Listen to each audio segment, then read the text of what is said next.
also develop a long-term alternatives for each of the interchanges, and then draft the report.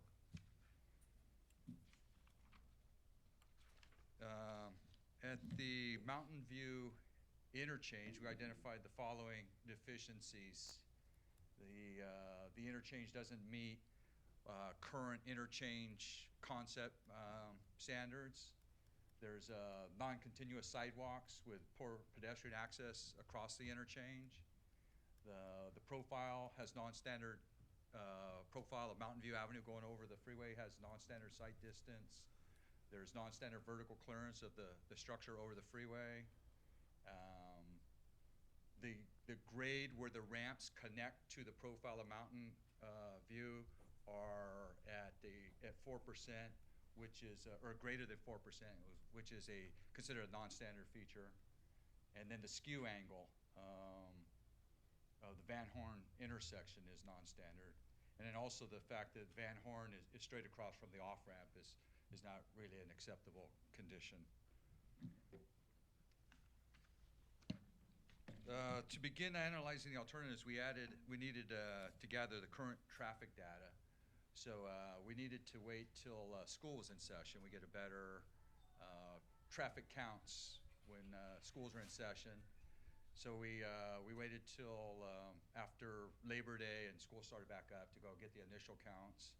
We also thought it'd be good to get a count of the Sunday traffic because of the flea market, just to check and see if there was a different peak. We use peak hour when we do the analysis. For anybody that doesn't know what that means is generally the commute hours in the morning and the commute hours in the evening are higher traffic concentrations.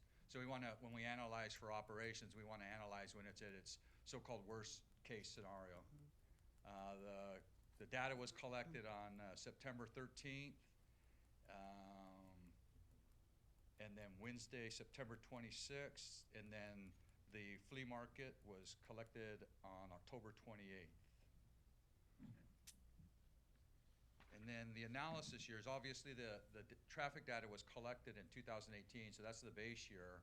And then we used 2025 as a projected construction year, assuming that it would take that long to develop a project, and then for the project to be open. So 2025 was used as the construction year, and then we forecasted for 10 years after construction in 20 years, so 2035 and 2045.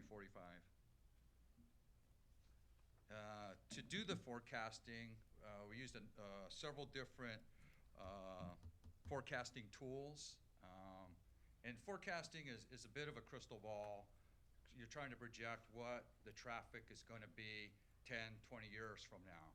So there are several tools that we can look at. We did use trip generation, historical trends.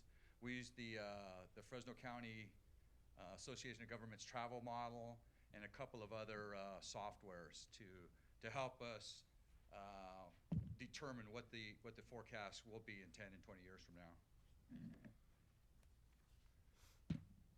And then the measures to evaluate the alternative were level of service,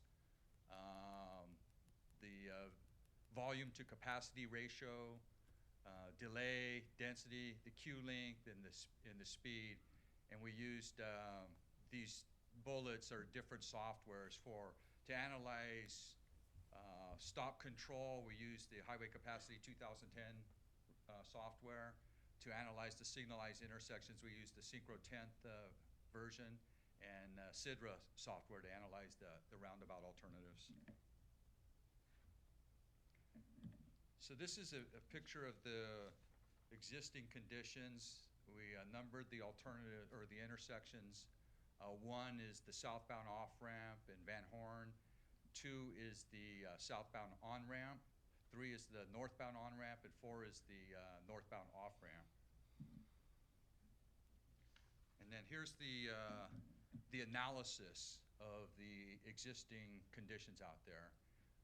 Currently, the southbound off-ramp is already failing. An acceptable level of service would be D or better, and it's already, the parentheses are the PM analysis, and the other number is other letter is the AM analysis. So you can see in the southbound off-ramp, the off southbound off-ramp leg is operating at level of service F currently. And it's mainly due to the delay time of cars trying to get off of the southbound on-ramp and make the left turn onto Mountain View. I forget what the time on that was. Is it 75 seconds or something like that? 55 seconds.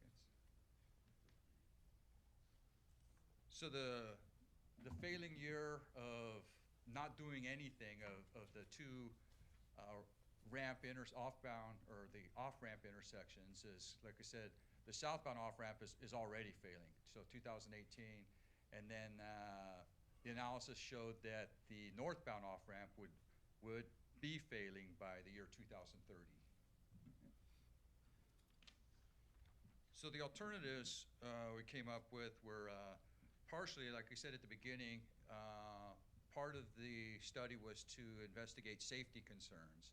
And the safety analysis identified that there was a concentration of accidents. The only concentration of accidents in the two interchanges was at the northbound on-ramp intersection, and that the accidents there were largely attributed to speed. Because it's a slip ramp, people are able to come up Mountain View pretty fast and try to take that ramp, and having collisions with people making a left turn or even just into the guardrail on the opposite side.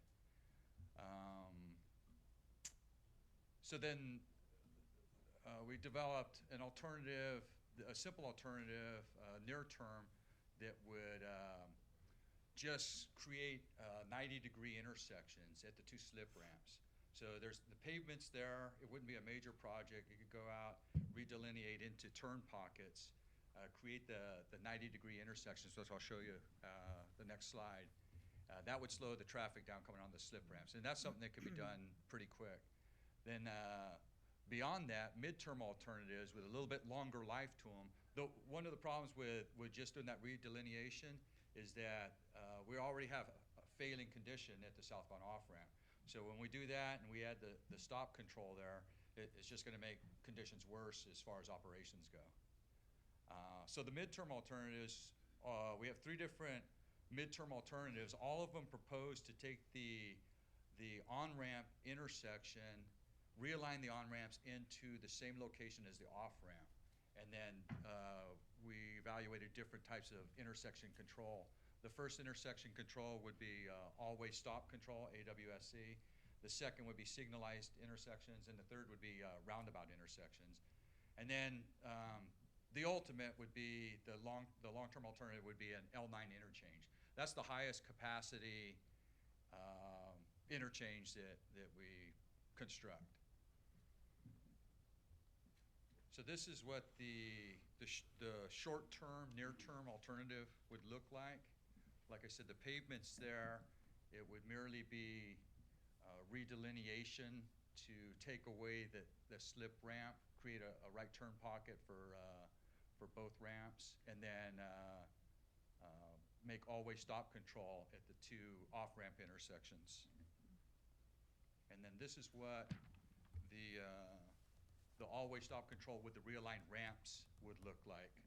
So this takes on the east side, it's not too bad. There's a house there, but we could fairly easily realign the on-ramp into the same location as the off-ramp intersection. A little more complicated on the west side because of the gas station there, and the Van Horn frontage road comes up, connects there. So it's a little more complicated, more right-of-way involved, a little more discussion need to take place on how to mitigate that. And then this would be all-way stop control. Same basic geometry for the signalized, just a different type of signal or different type of intersection control. And again, roundabout. Basically the same location, little larger footprint, but same idea. Get all of the ramps into single intersections. And then this is what an L9 interchange would look like. the L9 interchange would include reconstructing the overcrossing and Mountain View Road. It's the highest capacity. There aren't any left turns off of, to get onto the on-ramps, there aren't left turns. So you could, you don't have the turn pockets, the need for the turn pockets on the structure coming across the freeway. And then these are a comparison of the analysis of the three midterm alternatives. You can see that the alternative one would already be failing even in 2025. The signalized intersection the life of it would last a little longer. It wouldn't fail until 2045. But the roundabout alternatives actually function great all the way out beyond 2045. And then here's the cost estimated for each of the alternatives. The alternative one would be 7.1 to 8.9 million. We estimated alternative two would be 9.8 to 12.3. And the roundabout alternative would be 10.1 to 12.6. And we estimated to construct the L9 interchange would be 61.8 to 77.4 million. That's a way off in everybody's budget, I'm sure. So that's pretty much the presentation. We'll just open it up to questions if anybody has questions. Yeah, I have a question. When you did that study in September, Yes. all of a sudden in October at the flea market? Yes. Why'd you choose that date, October? Usually, I figure you probably do it in the spring with more traffic. The weather's warm, because usually on October, usually the Fresno Fair is going on. It's not that much traffic during that time period. We didn't actually have the time to look at what the peak for the season or the peak for the year was. We had already waited till school started back up to get the other counts. So we were just trying to, after the fact, we thought, well, it'd be good to go ahead and get the counts of the flea market as well. So just to keep moving forward with the study, we gathered them in October. Okay. But it's a good point. There's also seasonal peaks at locations. So. Yeah, and on the drawing, I noticed there's kind of a similar situation over there off of Clinton in Fresno. Which drawing? Well, no, in Fresno they have a similar bridge. They did a bridge. They did a makeover on Clinton in '99, and it's kind of a similar that we have in the Mountain View corridor. Have you looked at that a little bit? Because it's got some signalization when they come off the northbound lane to either make a turn or go into the. Yes, Clinton's got a number of things. They've got a Golden State also is a shared exit ramp from. So I think it's beyond the off ramp comes off first, and then the Golden State comes off beyond that. So there's a number of things that are going on at Clinton.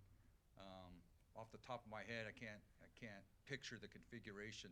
Yeah, because it seems to be it's because they have signalization, but the traffic seemed like it's moving pretty good. I've been there when it's kind of busy in an area, you know.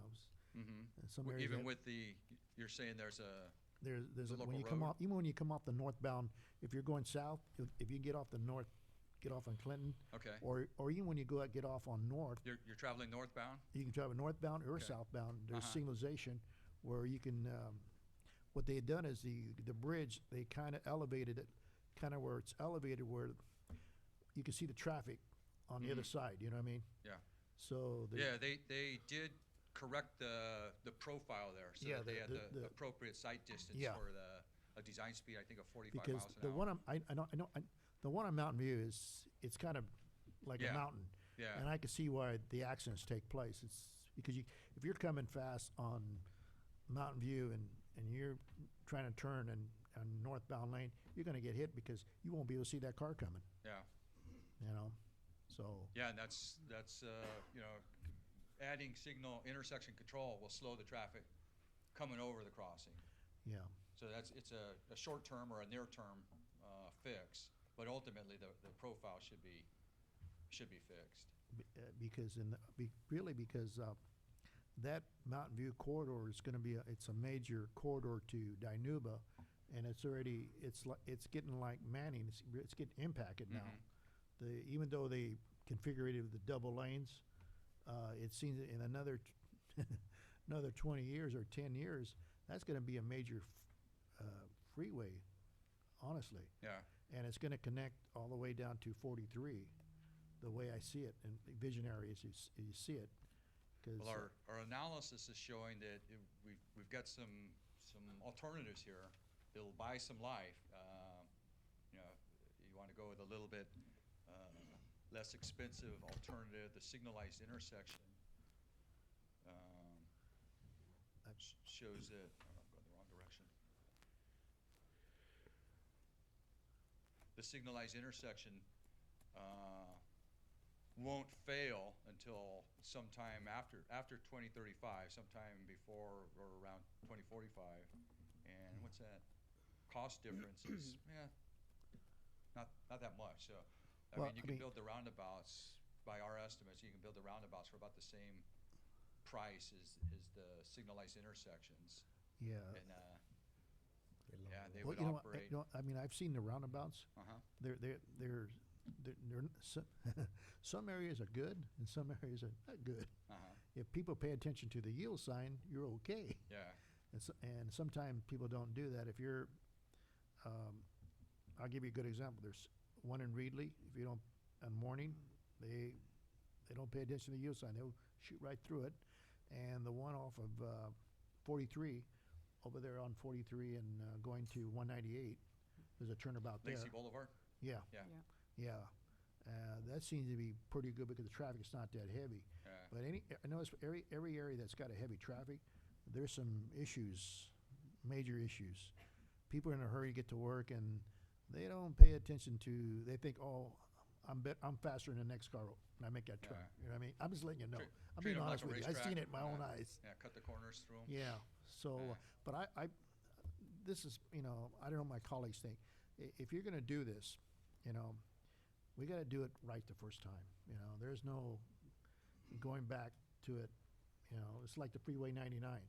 When they made this thing, Freeway 99, they had designed to make it last a long time, and I look at it now as a kid when I was growing up. I see the impact now within less than 80 years was taking place. Mm-hmm. And but on this design and this Mountain View project, I think we should look at the long term and take care of it right away, because if you don't, there's an old saying, if you go back to it, it's going to cost you more money to fix it. And we got to do it right the first time. Visionaries, Yeah. I mean, Eric, are you recommending any particular course of action here? Is Caltrans taking a position? No, I don't think we've taken really a they're not position. I mean, looking at the analysis again, I'd say because of the cost difference there, this is just my personal opinion. If you got something that shows that you'll have acceptable operations beyond the 20-year horizon, it just gives you more time to plan for the ultimate. And one of the things we noted, you brought up the age of the freeway. One of the things we noted while we were doing the study was that the structure's 50 plus years old already. So, we don't know. It's not on the radar yet to be replaced, but at some point it's going to need to be replaced. So, we've been talking about the Dinuba Road overpass for a long time now, the last 20 years. uh-huh. And, that's another project that needs to happen. And there's development going on off of Dinuba. And it sounds like this study's happening because there's development foreseen for the Mountain View area as well, which would bring me to the next question, which is who would actually be paying for this? what sources of funding? would, Well, I could speak a little bit on that. Kurt could speak a lot better on that. That's the million-dollar question. I think Literally. when the group, Even you know, more. my name's Kurt Hatton. I'm a project manager with Caltrans. When the group got together to facilitate and work on this, it was really come up with some alternatives, some near-term, long-term, middle-term, and then we kind of present that to the powers that be.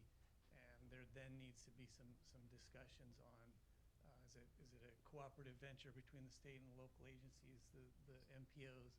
So I don't think we've quite decided yet where we would go and who would pay for that. So when this study was analyzed or created, from what I understand, it was Tulare County, Kingsburg, Selma, Fresno County. Is that who Correct. those are the Correct, players? yeah. Those are the players.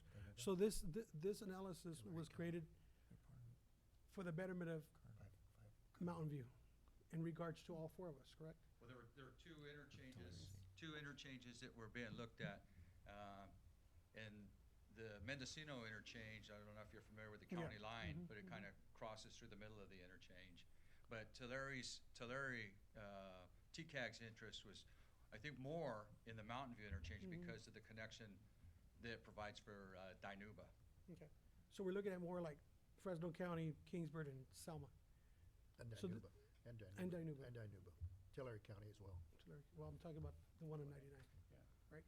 So in regards to that, just asking questions, for the roundabouts, did Selma request any improvements as we were generating all this analysis?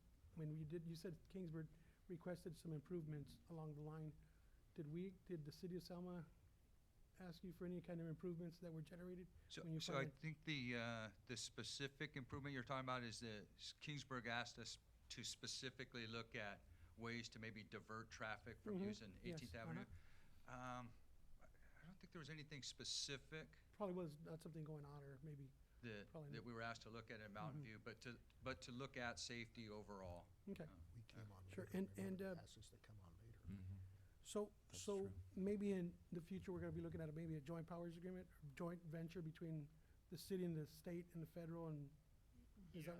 I think probably the next step, this feasibility study, so in our terms, the next step would be a project initiation report or project initiation document that would itemize and detail this in a little bit more fashion, a little more detailed information. It would put a schedule together, Sure. And it would allow you to sort of program some dollars and some years. This is just. So right now, you're shooting at 2025. That's just a hard look, or is that something in your analysis that you created, that you forecasted that would be probably a better time for all the agencies to gather their monies, or was that just a number thrown out there?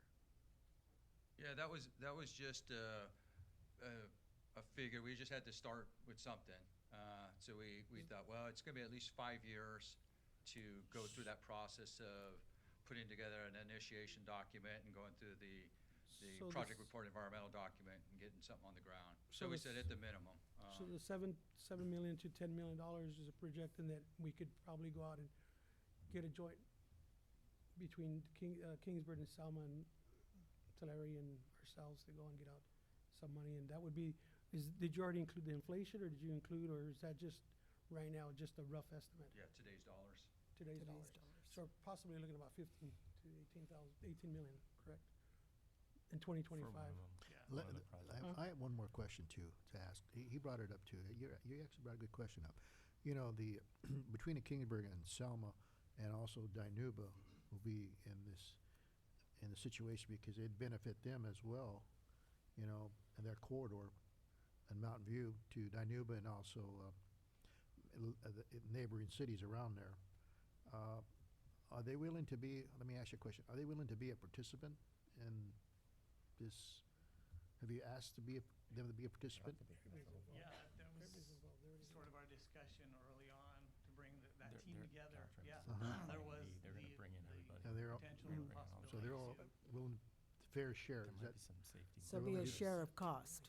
Is there some shop money for this, maybe? Yeah, I Are was you gonna- identifying this as a safety issue that Caltrans might actually have some funding for I this? don't, there could be. Shot Again, money this- meaning safety money. Correct, You know, to yes, shot money. if, when there's a safety issue, Mhm. Caltrans will sometimes make that money available. Correct, correct.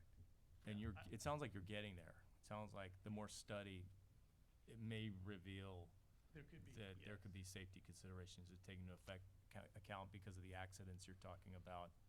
Yeah, the, And I the said potential accidents with the high-density area like the flea market. I mean, Mhm. we've probably gotten off easily because it's a Sunday, you know, and there's not a lot of other traffic going along, but, you know, as that area gets developed and there is more traffic on a Sunday, that could really create a congestion problem in that area. Yeah, typically, I think with higher volumes of traffic, you get higher concentrations, higher numbers of With accidents. Not a good combination with the deteriorating roadway that you can't see over. Mhm. And in terms of the COG, have you looked into amending the regional transportation plan and getting this on potential Measure C funding in 2026 or after? Just wondering if you use that timeline. Yeah. Have you I gotten there yet? We have not gotten to that point. Okay. Okay. Because that would be another avenue of, Funding. so to speak, pardon It's the on pun, the of funding. radar. I know that Ted Smalley from TCAG and Tony Bourne are both aware of the study, and we were at a meeting last week, and it was brought up. So it's on their radar. I don't know exactly where on the radar, but You and I are both at COG, so we could certainly ask, Yeah. you know, Tony at the next meeting, the status of that. I haven't heard anything about it either. But, you know, there's certainly a need, and what's intriguing about this is all the jurisdictions that could come in and help fund this. Well, it's a- Because Well, no. different counties would, I know as that- opposed to Dinuba, which is very worthy, but it's just Selma, this Well, one would involve different jurisdictions, different agencies. Yeah, because it really, potentially. it involves their destination from point A to point B, Yeah. you know, why When you not be get involved? TCAG involved, I mean, that's Yeah. miles and miles down. Yeah, because it benefit as far as economic, Yeah, but that's where Better- all the trucking comes through. That's true. And will the PID be funded by Caltrans, or is there some sort, aren't those about $350,000? Yeah, I think those are all still questions that we need to maybe have the powers that be come together and discuss that. But that next step, if there was the next step, would be that project initiation document. Are you taking this to all the cities that are involved with this? Are you taking this to so Kingsburg, far, this this is the presentation? only request we've had to present, so. Okay. So, so what would be the next logical step to move this forward? Obviously, we need to talk to our neighbors, but is that done through you, or is that something that has to be done on our end? It'd probably be a good thing for all angles. We joint? could go back and talk to could bring our it up at folks, your the next shop meeting. folks, the maintenance side of the house. Your next But DTC definitely meeting. Fresno COG and Tulare City managers. TCAG would be advantageous to talk to them, and then we could work together on that next step of the project initiation document. Probably be good for our city manager to talk to the Kingsburg city manager as well in terms of how far they are on this as well. If they're already making requests on, Yeah, you they- know, what Then they they know should do, about it. it sounds like they're in it, and Dinuba as well. well, we better make requests. too, Absolutely. And staff has been engineering and has been working with Caltrans, so I mean, they have included all of the partners in this process to date, so it's now taking it to that next level of figuring out funding. Yeah, that's an important I have level. one more question, Scott, to ask him. You know, when you brought a good point up earlier on when I told you about the bridges, how old they are and everything. That particular bridge on Mountain View there's there, with this study, for safety issues, to alleviate some of those, how would I say, for safety, to expand the bridge? Well, the study, the safety analysis that was done Yeah. didn't show that there were higher than average accidents there. So the number of accidents that were at the northbound off-ramp, there was a concentration there of all of the locations that we were looking at in the study. But it wasn't, you know, it wouldn't trigger a safety project in itself. It wasn't over the statewide average. Okay, let me ask another question. If you expanded the bridge, it would create a more safety environment? Yeah, if you couldn't merely just expand the bridge. I mean, you- well, I mean, Yeah, if you you'd did fix the profile at the same time. profile to expand, Correct. operation of the bridge itself. So that would eliminate some of the The safety issue. deficiencies that were the there. Okay, So- that will take care of the, basically the safety issue in the long run. So it would come down to the developers too. People coming in would also be a source of funding. Yeah. Just thinking about source of funding, so anybody that builds or brings things in that corridor, it would be incumbent on them to pay their fair share of the improvements of Mountain View. But we would probably need a plan, need to Yeah, you need have a plan. something that needed to be funded to do that. Or the developers that come in, wouldn't have anything to really fund in any detail. So it sounds like it's getting there. Sounds like it's time to get together on this, and you're coming to council. Maybe we ought to have a meeting with Kingsburg. Oh, yeah, definitely. Maybe, our city managers, Dinuba and Fresno Mm-hmm. County, and maybe a couple representatives from the council. I If think council would be good with that. Remember when we had that meeting on Dinuba last year, we had kind of a round table. Mhm. Maybe we could have a round table this year. Do you want to corral that, or do you want us to do it at the city level? Yeah, we can work on through Gail and, Okay. yeah. Maybe we could Yeah, all we meet can- at we can take the Caltrans lead or on that. something on Olive, or, whatever, wherever we can, find a central location.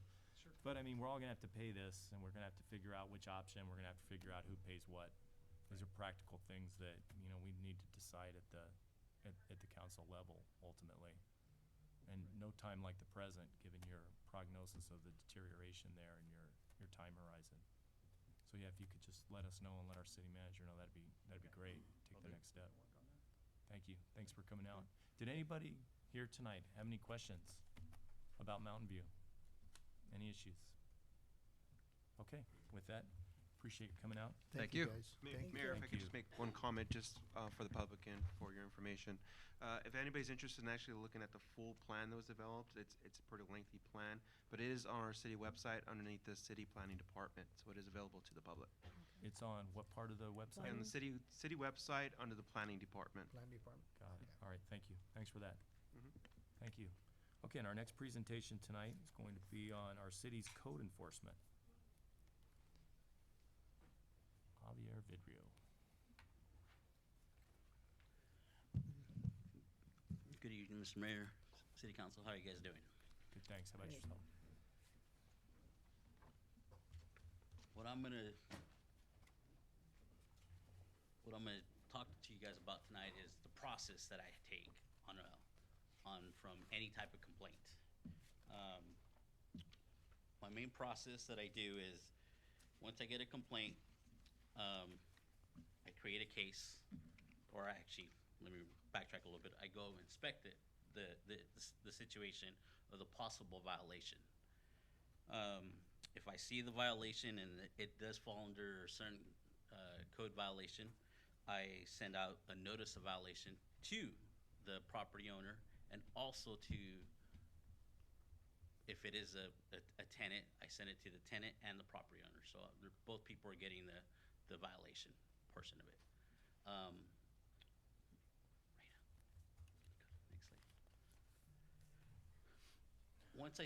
Once I send out the notice,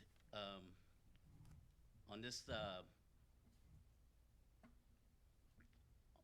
according to this section, it's going off of weeds. So I'm gonna give you that example. Let's say a weed complaint. So on the weed complaint, it's gonna give that property owner 14 We're days. talking about garden weeds, not marijuana, right? Yes. Thank you for that Yeah. clarification in Yeah. 2019. Uh-huh, exactly. So it gives them 14 days to comply. If they don't comply within those 14 days, I will, at that time, will issue the first administration citation, and that'll give them an additional 10 days to comply, and also pay the $100 fine. Once that 11th day comes along, then I will issue another administrative citation that'll also give them another 10 additional days and a $200 fine on that part. If they don't comply again, after those 10 additional days from the second citation, I will then issue a third citation. The third citation we'll give them an additional 10 days and a $500 fine. So between the notice of violation to the third citation, we're looking at 44 days for a compliance before I will create the paperwork, or I will give the paperwork, and then we would come back to council to obtain an abatement warrant. Once that is approved and our city attorney will go and get that warrant for us, we will then abate the actual nuisance. And then at that time frame, we will also put a lien on the property, and that's gonna be done through finance. So Isaac could discuss a little bit more on that part. Ultimately, my goal is compliance. It's not to be writing up a bunch of citations to people. But in several situations, as we know, Mr. Mayor, we're already in our second citation on this part. So it's due process on my end. Just basically, once it comes down to that third citation and they still don't comply, they still have to resolve the situation and then pay all those fines. So, Mr. Mayor, members of council, we wanted to bring this back to you as a council request. Last time, there was some discussion about, what are we doing as far as code enforcements and steps to improve our process, and we just wanted to start with what it is our process is and share with you the amount of time to go through that legal process that we have that. I don't know that we have copies of the presentation. I'm They'll sorry. be on the website? Underneath the agenda. Okay, yes. Yeah, Under sorry. the agenda, okay. So we, wanted to make sure you're aware of that process and the potentially up to 44 days. However, I believe, Javier, you've shared with us that most of them do come into compliance before you have to go Before I have to go that route, yes. that route. I mean, but there are some cases that don't. And then when we get to an abatement process, there are more steps than we've outlined here. There's quite a few steps if we do need to go through the warrant process, declaring the nuisance by coming to council, posting notices on the property, allowing the property owner time to appeal that. If they don't, and if it's not abated, then we need to bring it back to council, get the warrant, perform the work, report it out to council at a noticed hearing before we can lien the property. So just want to share with you the legalities of that.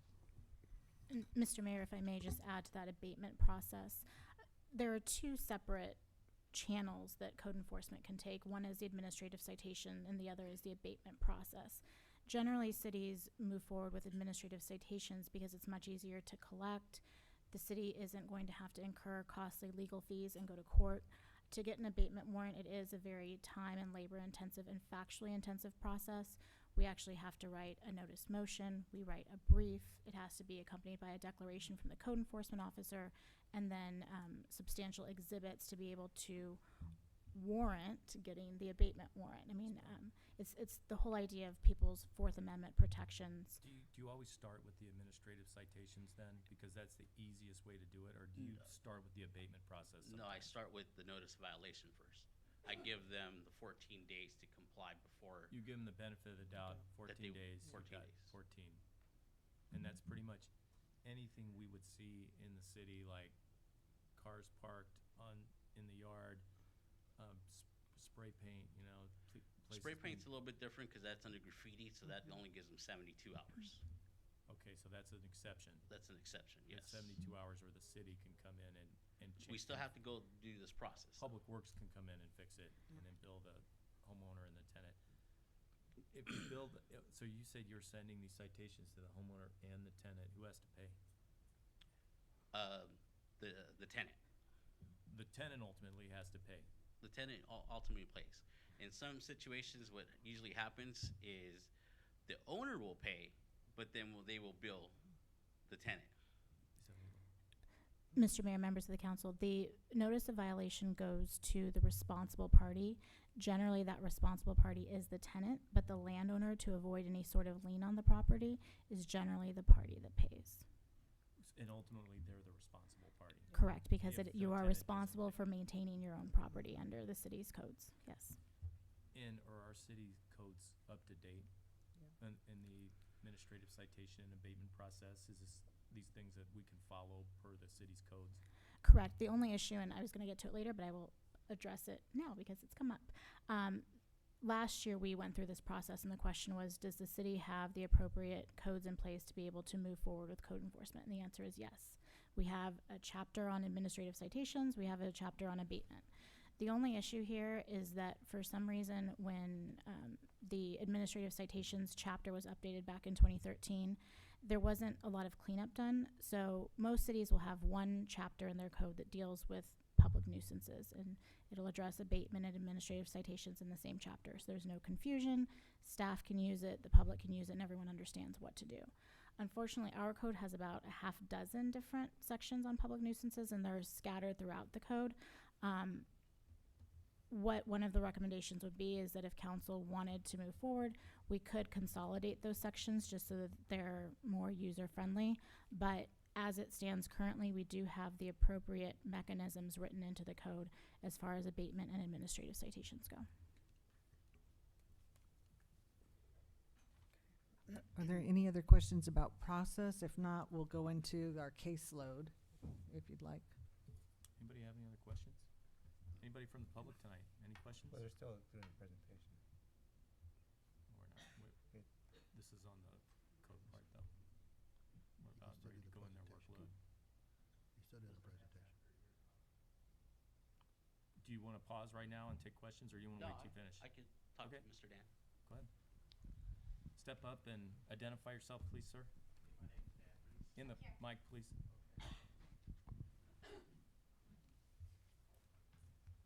So after those 10 days, Javier, or 14 days, how much does those fees apply each day once they start on the administrative citation?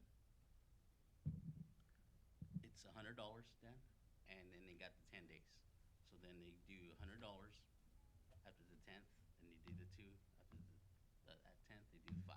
So it's not $100 each day after? No, through our section, which is 120-6, the verbiage is there, and it tells you that they have 10 days to comply, and also for the fine. The fine is the additional time frame. The fine itself is 30 days. So it's not $100 per day. It gives them time to comply for that, violation. Okay. I think the other question I had, something like 44 days, do you have an idea what the total would be roughly? Just, of non-compliance or something like that? We know it's gonna run into abatement possibly, but. You're talking about dollar amount? Yeah. Dollar amount on my end would only be those amount, which would come out to $800. Okay. And then, I guess the other thing is, sometimes when you have people that have health problem issues or anything like that, do you do anything about that? Do you give them more time, or is it all straight across the board, everybody's treated the No. same? On some situations, can I go back? Go ahead. On some situations, Mr. Mayor, I've actually contacted like the Dog Protective Services, and they have certain programs that could help out someone that has a weed problem, weed abatement problem. And it gives them a voucher, and the voucher now is sent to that person, and they can pick up whoever they want to help them, abate the weeds. It might not pay for the whole amount, because some people are gonna charge a little bit more, but it gives them a decent, maybe $60, $50. I'm quoting that on getting that abatement done for the public or You'll for cut that them a break person. for the fine insofar as they use that money that they would have paid for the fine to take care of the problem. To abate take care of the problem. So if, we have a gardener that's gonna be able to do it for $50, then here's Well, not your 50 bucks, voucher. Yeah. Gotcha. And I've done that, several times. Just as clarification, it doesn't cover the fine. It's It's a separate voucher. correct. It's a separate Just voucher covers the, just it covers for the the service, abatement. for the service of the weed The abatement. service to abate the violation. Yeah. Mr. Mayor, if I can also provide one more point of clarification. With respect to the fines accruing, under the city's code and under every code I've ever worked with, every single day the violation exists, code enforcement can technically go out and issue another violation. Generally what happens in order to help the property owner and, like Javier said, try to get compliance rather than just mounting fines, we do generally wait that 10-day grace period and then go out again. And that is what most cities do, even though we do have that authority under our code if something is really egregious, that we can go out every single day and issue another fine, and the Goes fine to 44 escalates. days, does it usually go back to the building owner then? If it goes past the 44 days, does it usually, does the legal action then go against the building owner, or does it start against the tenant? You would name both the tenant and the property owner in any cause of action. Because I'm sending it to both, to But- both people. Mr. Mayor, just to clarify though, if we were to lien the property, of course that goes to the property owner. I'm sure that the tenant is going to hear about it though, as a result of that.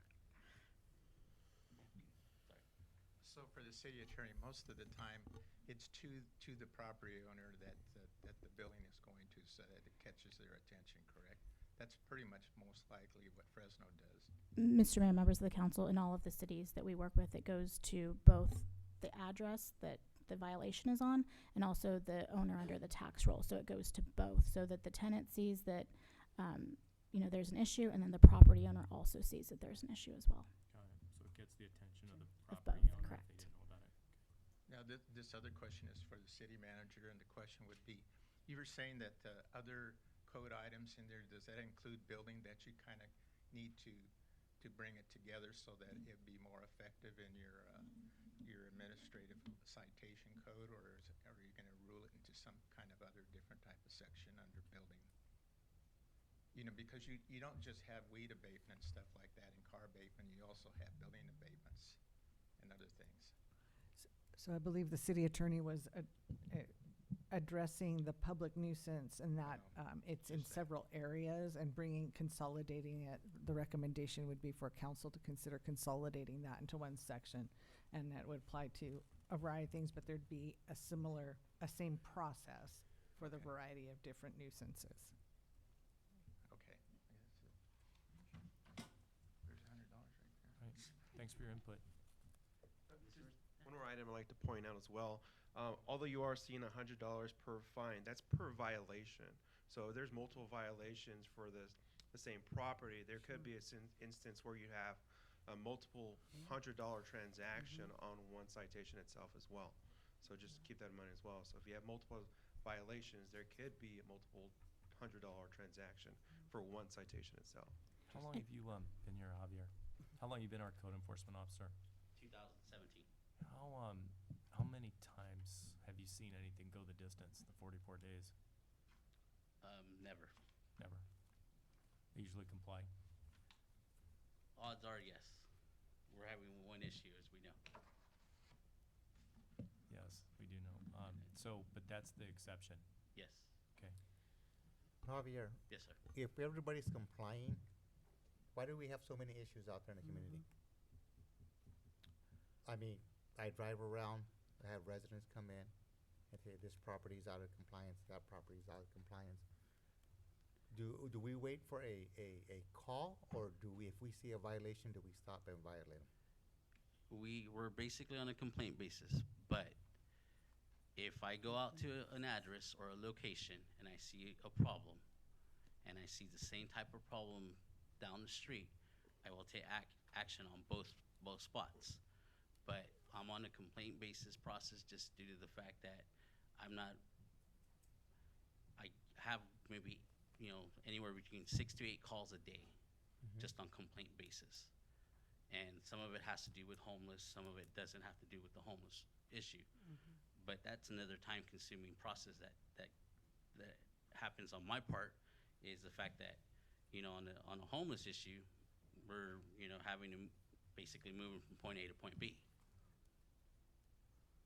Right. Well, I'm talking about, like, I'll drive through a neighborhood and you drive through town and there's certain houses where they somehow think the lawn is okay to park 3 or 4 cars. And they've been like that for years. So is it that you're waiting for somebody to call you? No, if I see the problem, I I will be proactive on that Okay. if I do see the problem. But like I mentioned to you, Mr. Franco, Yeah. I'm going to a call or going to a situation, and sometimes I might be stuck there anywhere between an hour to 2 hours, depending on the situation. Right.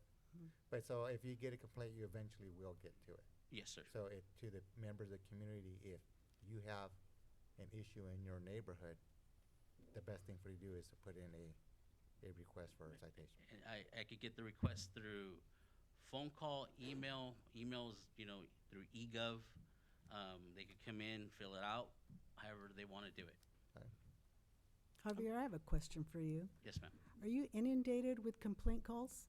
I'm sorry? Are you inundated with complaint calls? How's your workflow? I'm Sorry, about headed next. His work. anywhere, let's say 40 calls a week. 40 calls? But not all of them is a code violation, though. That's the thing, though. Some of it, will refer back to PD because it's a vehicle parked on the street. So I refer that to the police department. Some of it might be, an actual structure. And an actual structure, I'm referring that to our building inspector because he has the knowledge of the building, or maybe not of the building, but to determine if that building is unsafe or not. I'm not a building inspector, so I refer that to him. So let's say I do get 40 calls in a week. Not all of it, or all those calls are actually code violations. Okay. How many cases do you have open pending right now? If you don't mind, I'll go ahead into the next slide, and I'll give you a little bit of Yeah. information on Let's do what it. you're inquiring on at this point.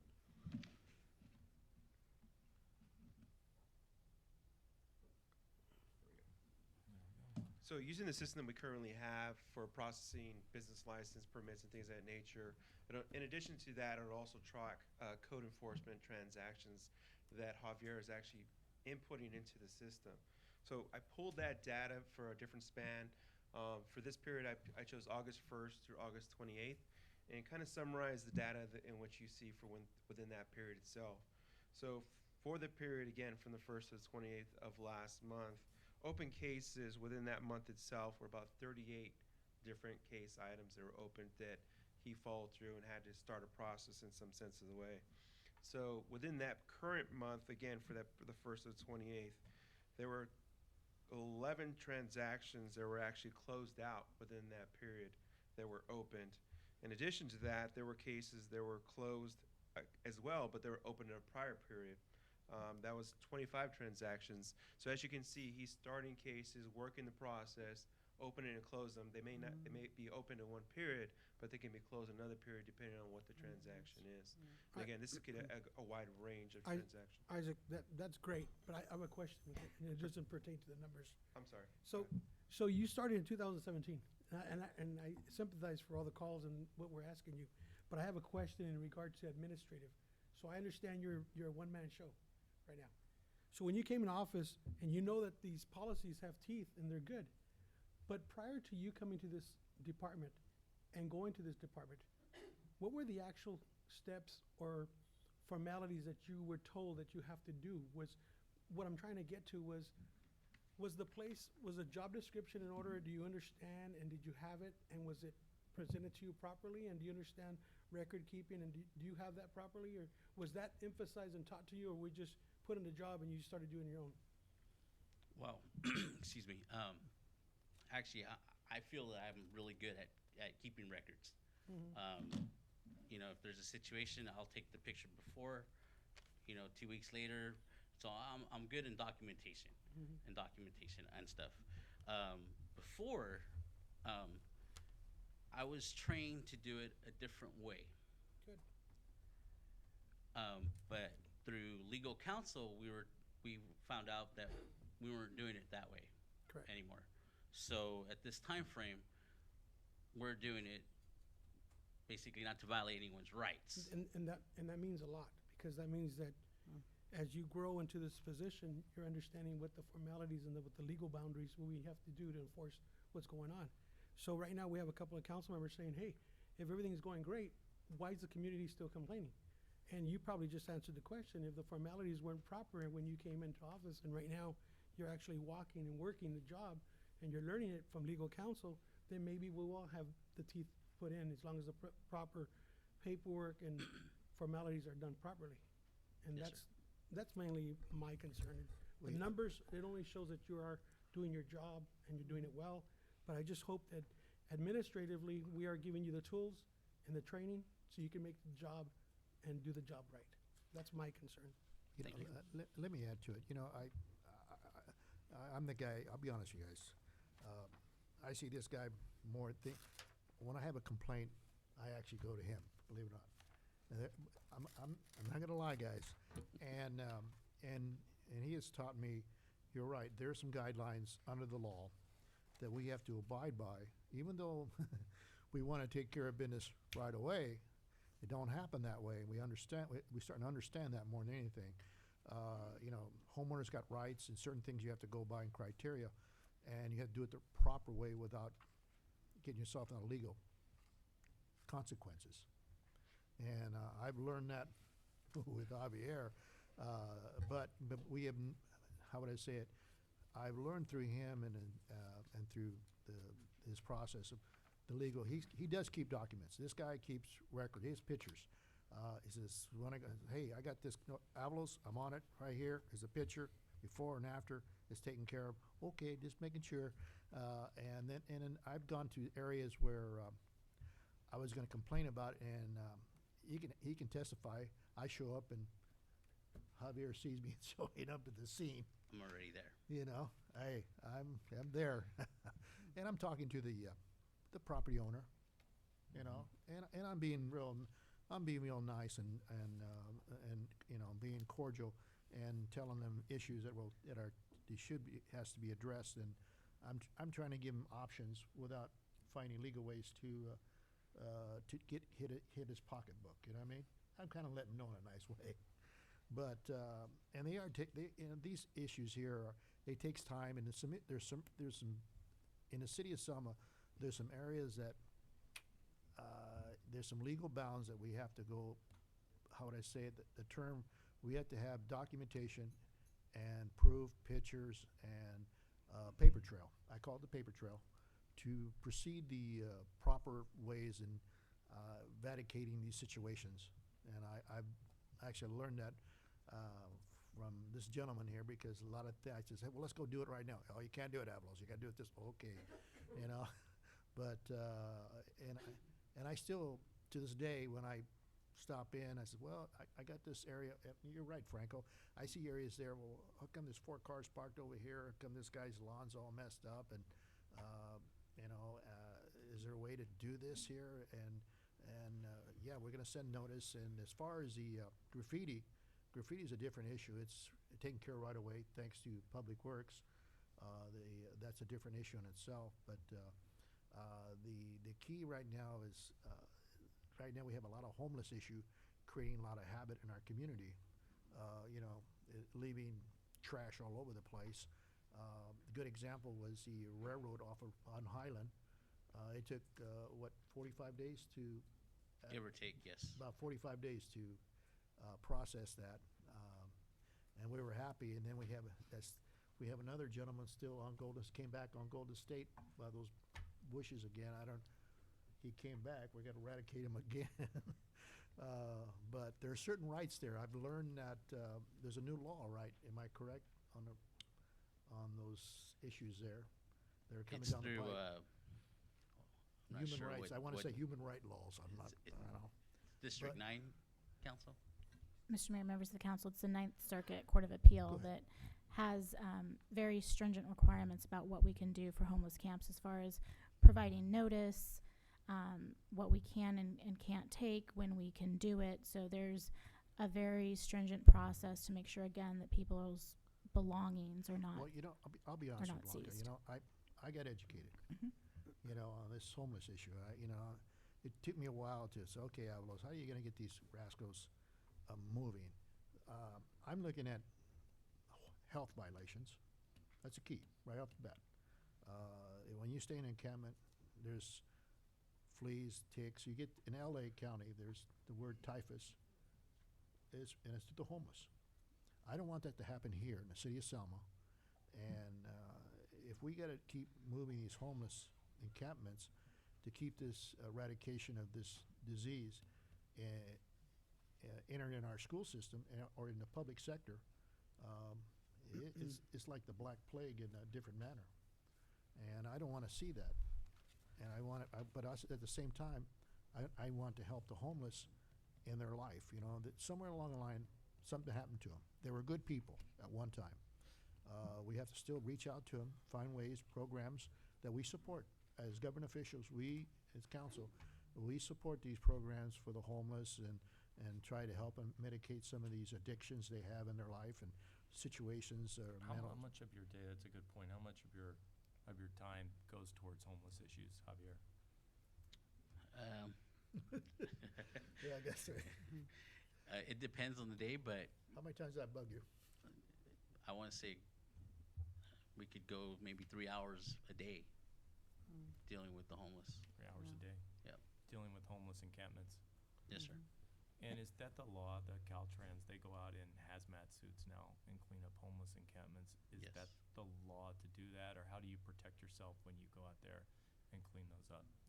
Well, me personally, I don't actually go You and don't clean actually it up, go and but clean it um, but when I do get in contact with Union Pacific, they will send out their crew, and they will be in hazmat crews or hazmat. They have a special crew now. So it's a Uniforms. life safety issue. Yeah. It's definitely a health issue. And the other issue too, Scott, you made a good point, because I don't want my guys, the firefighters or city employees, to go out there and contract something that take it home to their families. And, we don't want to. Well, we have groups on the weekend Yeah, that go out and we clean wanna- things up. we want to It's- keep can their be- safety can be hazardous. and their hazardous and situation containment. I call it containment.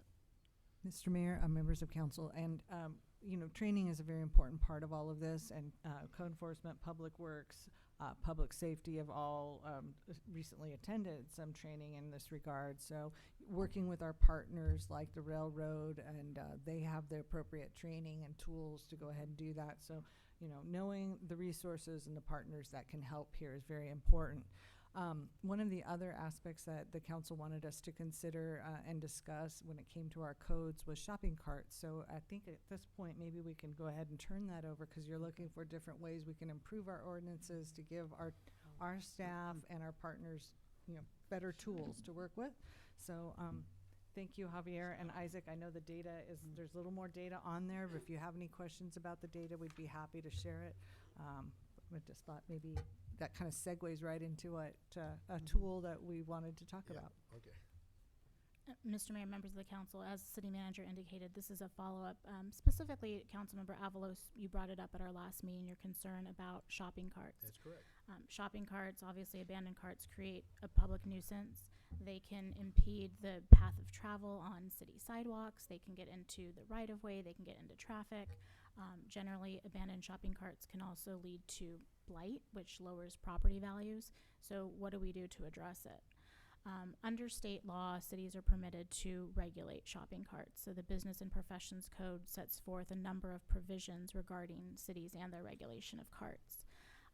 If a shopping or a retail establishment has shopping carts, and on their cart they identify who they are, that taking a shopping cart without permission is unlawful.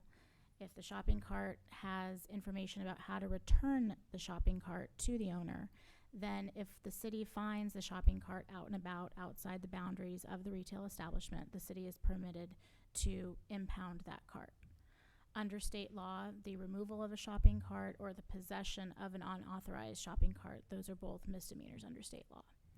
So the city does have in its code those provisions set forth in state law. So we have done that part. The second part, though, that a lot of cities have done is they've actually created these cart containment programs. So they've gone out and they've told retailers that have shopping carts, if you're going to have shopping carts, you need to submit some sort of containment program to the city so that we can reduce these numbers of abandoned carts on the streets. So, sometimes you're at the supermarket and all of a sudden you're pushing your cart and it stops. It's, a wheel lock. That's a type of cart containment.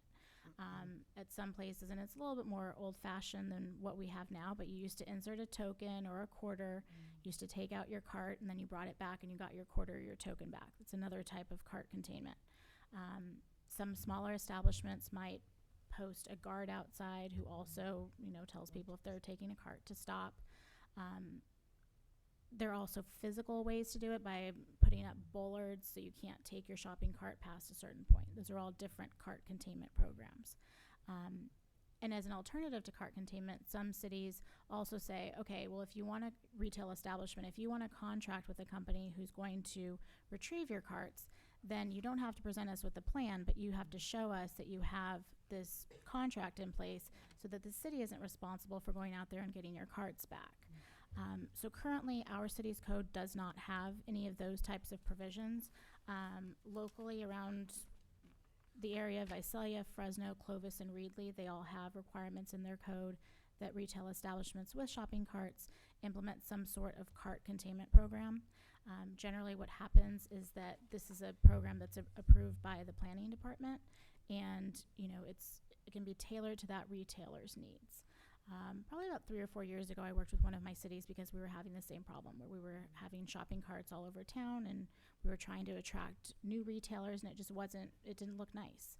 And at first, we were a little bit nervous because we said, how are retailers going to act?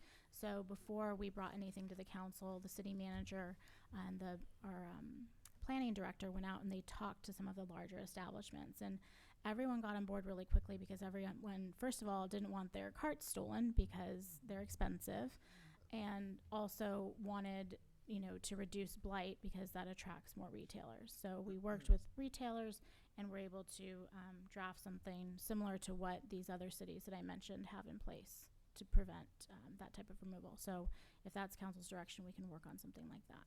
No, and you're right. Because you're right. Because really the shopping carts are, how would I say it? It's the homeless that are taking these rascals, and it's a caravan to them, and they're actually stealing baskets off the properties. You see them all over the place, and and this is my take. I'm the property owners that own the shopping carts. It's how would I say it? We're going to have to ask them to put a sign. You can no longer take the shopping cart or create the program like Reedley or whatever, buy these shopping carts at lock, and also put a sign saying you can no longer take the shopping carts off the shopping centers. They must stay in the shopping center, and anything outside the shopping center is considered theft, and you can be subject to violation of arrest or fines. Or And I if you think- start finding the actual Well, owners of the carts yeah, too, for the carts you find outside, you probably find them Yeah. going out and picking them up themselves. Yeah. Correct. various So, owners. Mr. Mayor, under state law, there's a cap on the amount that we can charge to shopping centers, Yeah, and I 'cause think you don't- thanks to lobbyists. Thank you, Um, Emily. So if a shopping cart has to have been retrieved Shopping center. 3 times for at least 3 days in a 6-month period for us to be able to assess the fine. I know, I didn't Wow. wite it, but that's what But, state you know, law It says. just seems so But we don't- common sense for the but- people who own but- the shopping carts. yeah, If they got 'cause- fined, they would go out and pick them up and Yeah. police the But city. at the same time, Scott, some of they're victims. Absolutely, that's the They're only victims. thing they have If you're a for- business owner and they come by, even J.C. Penney's told me they took inside J.C. Penney, they took one of their cars. One of the homeless Oh took my it. gosh. I'm just telling you. We've had I 'em- mean, we've had 'em behind how our do you? building all the time. We have them in front of our building all the time. They look Yeah. terrible. If people are using them, I think people are less And I think- susceptible I to think- stopping them when they're transporting all of their worldly goods. It's when they just leave them all And around in the middle and on then- medians. Yeah. They look terrible. And I think, yeah, you're right. Are we getting closer to adding a second code enforcement officer that the city council funded in this budget? Is that interview process going on? We don't have the interview scheduled yet, but the process is moving forward as far as selecting the list, and then that would be our next step. So it is It one of seems the like things a we're working on. never-ending battle. I mean, you look at that fence, there at Rose and Dockery. I mean, it's been in the same condition. I know you've been told about it over and over and over, and you just have so much to do. You just go out and you're trying to kind of stick your finger in the well, in the, the dike, and we need to fix the wall. And to do that, we need to have the right codes, and we need to have enough people to enforce these codes. Another thing I found that just drives people crazy are these buildings, these vacant buildings, these boarded up buildings. People at their churches have had to lock their doors because they had people banging on their doors from across the street, experienced it, and seen that. And, they inhabit these buildings, these decrepit buildings that are uninhabitable. They have no light, water, heat. They're uninhabitable. And, you just wonder what does it take to get rid of it, to demo these buildings? I don't think we have the right person here tonight. I think you said that is building, that's the building department.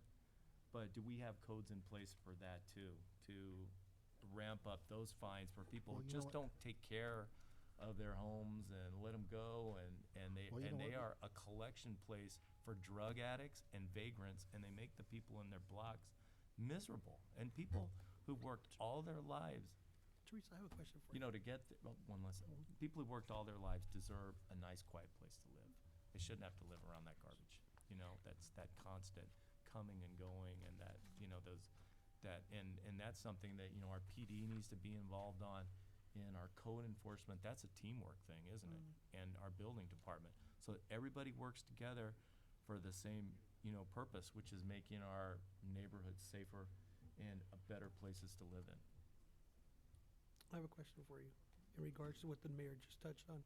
So from what I've been hearing, he's our first contact, right? I mean, he's the one out there in boots on there when the first complaint, and then he figures out if it's planning, code enforcement. He's the one that, or brings it up and finds out. What mechanism do we have in place for the city in order to do exactly what the mayor was requesting, as to, figure out who is in charge of that, or what are the process he goes through, if I could just ask, to go ahead and send it back? Is it just through a phone call, or do you guys have some kind of a sheet that you fill out so we can have a history on, the complaint, or if he came up with it and they complain to him and he sends it back? Do we have something? So anything that comes through, our code enforcement officer does get logged in, and even if it's a referral to another department, and then he can say he's done that. So we do have that being tracked. And then we also have, as part of the statistics that Isaac presented, it shows what PD is also doing, because it is multiple departments that get involved with this. So they issue different types of citations as well. So Isaac, there is a statistic analyzation you're doing in regards to any complaint or where it's being fed into? The system itself can generate a report Good. via export it into Excel, where you can kind of Cool. tweak the data and summarize it in the sense that I presented Good. today, yes. That's good. Because you could see different agencies Yeah, get we can involved figure on out where one, the most the important grass, fire code, drug sales, Yeah. building unsafe. That's 4 departments right It's there. important to know what's going on in the city. And they have to work together to make sure that Well, there's a I think- concerted effort to abate all of those Well, I think violations. And That's correct. ultimately, though, to answer your question, it does come to, it might come to an abatement situation if it doesn't come into conformance, and that process, as the city attorney outlined. And we would, if everything else we've tried isn't working and it's still a public health and safety nuisance, then those are steps then you'd have to take. But it still follows those steps that we saw tonight. It does take time. And I think that's kind of, one of the takeaways is that this process does take time, but it is a process. The processes are in place, and there are, as the city attorney mentioned, the administrative citation process and the abatement processes are in our current codes, but we could consolidate the public nuisance code to make it more user-friendly, people understand it better, the public, staff. Another thing is, we'd like to know if, you'd like to see us move forward with a change to the shopping cart ordinance. So those were some suggestions as steps we could take to improve our So processes. The other cities have already done it, right? So that wheel's been invented.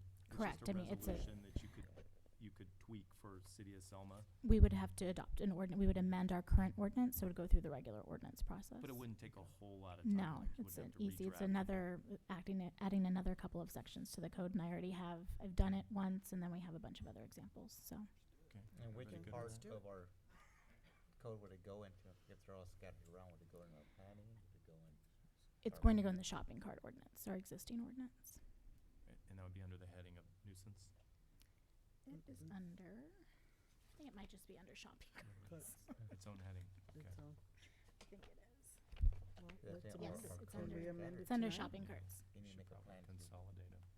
Yeah. really start the process too. But first things first, we'll start with the shopping carts. Yeah, something, you know, Okay. Scott, you know, you know, I feel we're punishing the wrong people. I mean, it's the homeless are taking it, and the poor owner is paying for these carts again, you know? Yeah. You know, I mean, I noticed that, you know, when I was working at a company, same like we hired this guy, and they still took it.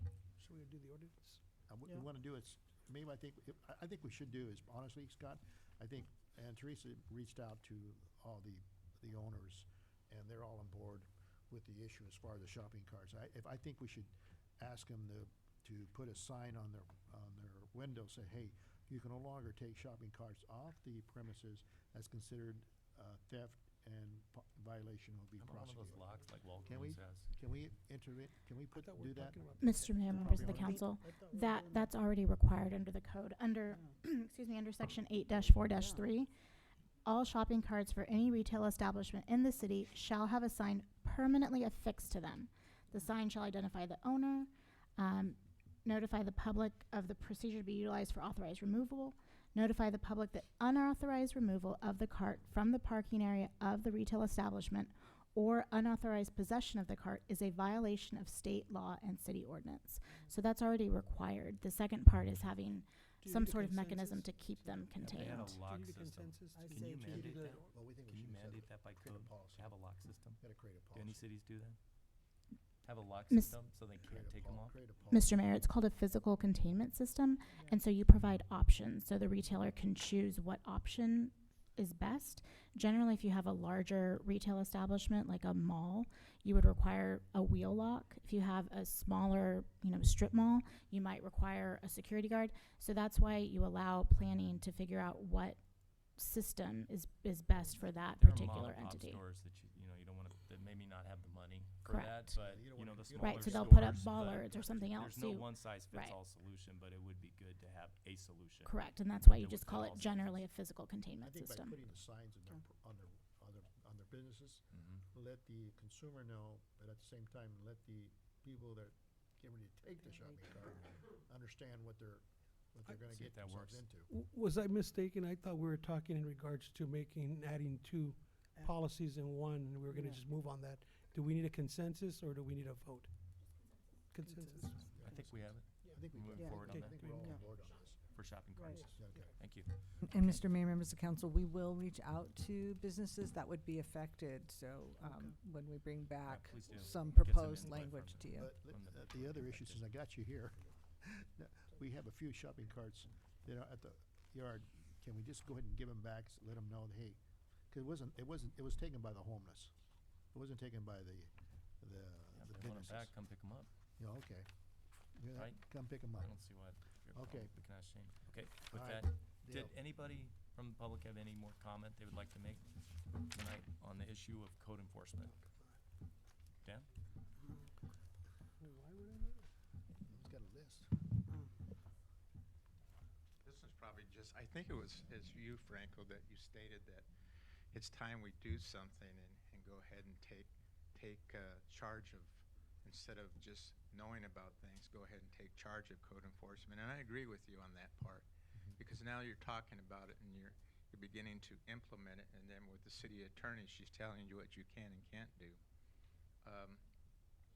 But the other thing that, because I worked here before, is that I see is that the other police chief, he had a filtering process, what you're talking about.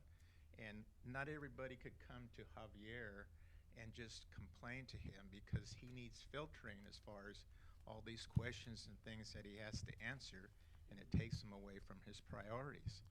And so there should be some kind of a filtering system at the front, so that he's not bombarded with trying to answer all these questions, and he gets taken up with that time before he heads out on the streets. The other thing is Javier and I went to a ICC meeting here about a month ago in Kingsburg, and they were talking strictly on this. And everything that you're saying there, I just bring it to a point, is they were talking about that every department has to work together. It can't be just one person doing this. That's true. It would be police, it would be fire, whatever the code violations, they come together and then they work on this project. Fresno City at one time, haven't been there for years, but they do a sweep. They call it a street sweep. They go do maybe 2 or 3 blocks. They go down the streets. They'd hand out a violation letter that's very simple and tell them to clean up their front yards and stuff. They told them that they would be back in 2 or 3 weeks. If there was a violation still there, then they'd write them up. So it began to program the city people, the community, that they need to address their properties. It's their property. It's not the city's.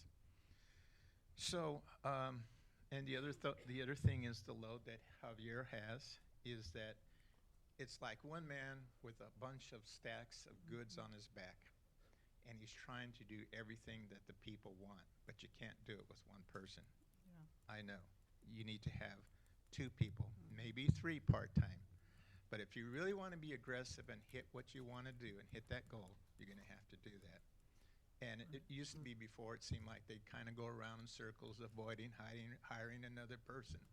But it's time, because you've got board ups, you have, the homeless, that's another problem.